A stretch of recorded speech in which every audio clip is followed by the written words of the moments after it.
नमस्कार दोस्तों, जय हिंद, वंदे मातरम। चौपाल डायलॉग में आपका स्वागत है। आज हम भारत, रशिया और अमेरिका के बारे में बात करेंगे। इन तीन देशों के बारे में बात करना इसलिए भी ज़रूरी है क्योंकि अभी अभी जो रशिया के राष्ट्रपति पुतिन का दौरा भारत हुआ है, उसमें भारत और रशिया के संबंध बहुत ही अधिक मजबूत हुए हैं। इसका बहुत सारे कारण हैं। एक कारण है मोदी और पुतिन की केमिस्ट्री, ट्रंप का भारत पर टैरिफ लगाना, रशिया का यूक्रेन युद्ध में उलझना और अपने अपने देश को सही तरीके से चलाने के लिए या सरवाइव करने के लिए जिन जिन चीज़ों की आवश्यकता है वो इन देशों द्वारा अर्थात आपस में ही किया जा सकता है व्यापार, जिससे इन सब ज़रूरतों को पूरा किया जा सकता है। अमेरिका नहीं चाहता कि रशिया को युद्ध में उलझने के कारण जो कमियां हो रही है उसको कोई देश पूरा करे। भारत एक चट्टान की तरह रशिया के पीछे खड़ा है और रशिया को कहीं भी गिरने नहीं देगा। ये बात अमेरिका समझता है, इसलिए अमेरिका टैरिफ के बहाने भारत को दबाव में लाने की कोशिश कर रहा है कि किसी तरीके से भारत जो है रशिया को सपोर्ट करना बंद कर दे और अमेरिका जो है अपनी राजनीति यूक्रेन में चला सके। लेकिन ऐसा दोस्तों संभव नहीं है। इसके बहुत से कारण हैं। रशिया और इंडिया की दोस्ती, और ये दोस्ती बहुत ही आगे है।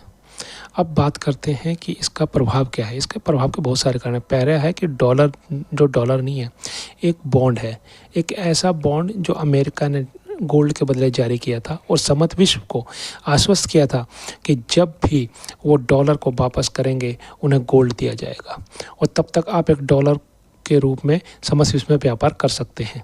अगर आज की व्यवस्था में ये कंट्रियां अपनी मुद्रा में इंडिया के साथ व्यापार करती हैं या भारतीय रुपए में व्यापार करती हैं तो वो डॉलर को सरेंडर करेंगी और उसके बदले अमेरिका को गोल्ड लौटाना पड़ेगा। लेकिन यहाँ सोचने वाली बात यह है कि अमेरिका ने डॉलर इतनी बड़ी मात्रा में छापा है जिसके बदले गोल्ड देना असंभव है। यानी कि जितना अमेरिका के पास गोल्ड है उससे कई गुना ज़्यादा उसने डॉलर छापे हैं अपने आपको आर्थिक महाशक्ति बनाने के लिए, और समस्त विश्व को भ्रम में रखा है कि आप इस मुद्रा के साथ व्यापार कीजिए और जब भी ज़रूरत होगी सरेंडर करेंगे तो आप गोल्ड मिल जाएगा। लेकिन ऐसा संभव नहीं है। अब यहाँ पर सोचने वाली बात यह है कि अमेरिका ऐसा कर क्यों रहा है।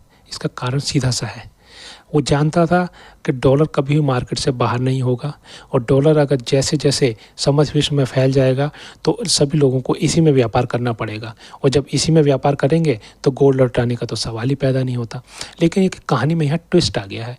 इंडिया और रशिया के बीच में जिस तरह से समझौता हुआ है और जैसे 28 से अधिक देशों ने भारतीय मुद्रा में व्यापार करने के लिए सहमति व्यक्त की है और 60 से अधिक देशों के साथ संपर्क किया जा चुका है, इससे अमेरिका को एक भनक तो लग गई है कि अब उसके डॉलर को मार्केट से बाहर किया जाएगा, जिसके कारण उसे बहुत बड़ी आर्थिक हानि होगी और उसे बहुत बड़ी मात्रा में सभी देशों को गोल्ड लौटाना होगा, जो संभव नहीं है। इसलिए हमेशा की तरह अमेरिका कभी नहीं चाहता कि डॉलर को वर्ल्ड इकोनॉमी से हटाया जाए। इसके लिए वो साम दाम दंड भेद सभी नीतियों का उपयोग करेगा। इसके लिए वो भारत पर टैरिफ भी लगाएगा, कई तरह के सैंक्शन भी लगाएगा और कंट्रियों को भी दबाव में लाएगा कि किसी भी तरीके से वो डॉलर को अपनी इकोनॉमी से बाहर ना करें, क्योंकि डॉलर का इकोनॉमी से बाहर होने का मतलब है अमेरिका का वर्ल्ड इकोनॉमी से बाहर होना। अमेरिका का प्रथम महाशक्ति बनने का सपना जो है और जो चल रहा है उसे समाप्त करने में ये एक मील का पत्थर साबित होगी। अमेरिका जो अपने आप को सुपर पावर कहता है वो एक झटके में ज़मीन पर आ जाएगा अगर उसका डॉलर वर्ल्ड इकोनॉमी से बाहर हो गया। इस बात को रशिया, इंडिया, चाइना और विश्व के बहुत से शक्तिशाली देश समझते हैं जो अपने आप को एक महाशक्ति बनाना चाहते हैं और वह इसी और कदम भी बढ़ा रहे हैं।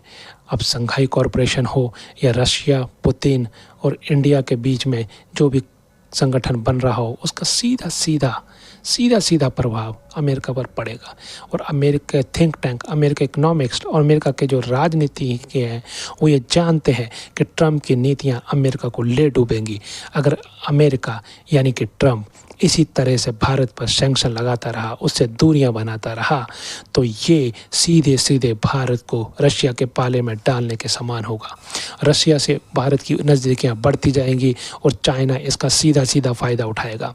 चाइना चाहेगा कि इंडिया हमेशा से उसके पाले में रहे ताकि वह अमेरिका को दबा सके, क्योंकि अगर अमेरिका चाइना के खिलाफ खड़ा होता है तो वो सिर्फ भारत की बदौलत खड़ा होता है, क्योंकि एशिया में एक ही देश है जो भारत है, जो समस्त एशिया को कंट्रोल कर सकता है, जो चाइना के सामने एक दीवार की, चट्टान की दीवार की तरह खड़ा हो सकता है। और ये अमेरिका अच्छी तरह समझता है, लेकिन ट्रंप जो एक व्यापारी है इस बात को नहीं समझता। उसको लगता है कि भारत को बिजनेस में दबा कर ही अपने हितों को साधा सा सकता है। वो ये भूल गया कि ये इंडिया है, भारत है, कोई पाकिस्तान नहीं जिसे चंद सिक्के डाल दिए जाएं कटोरे में और कुछ भी करवा लिया जाए। भारत एक महाशक्ति है, अर्थव्यवस्था है, सैन्य शक्ति है, और वह अपने निर्णय अपने देश के लोगों के हित में लेता है। इसमें सबसे बड़ा योगदान हमारे आदरणीय प्रधानमंत्री मोदी जी का रहा है। मोदी और पुतिन की दोस्ती एक मील का पत्थर साबित होगी, और इस दोस्ती में 4 चांद लगाएंगे इजराइल, फ्रांस और चाइना। जय हिंद, वंदे मातरम।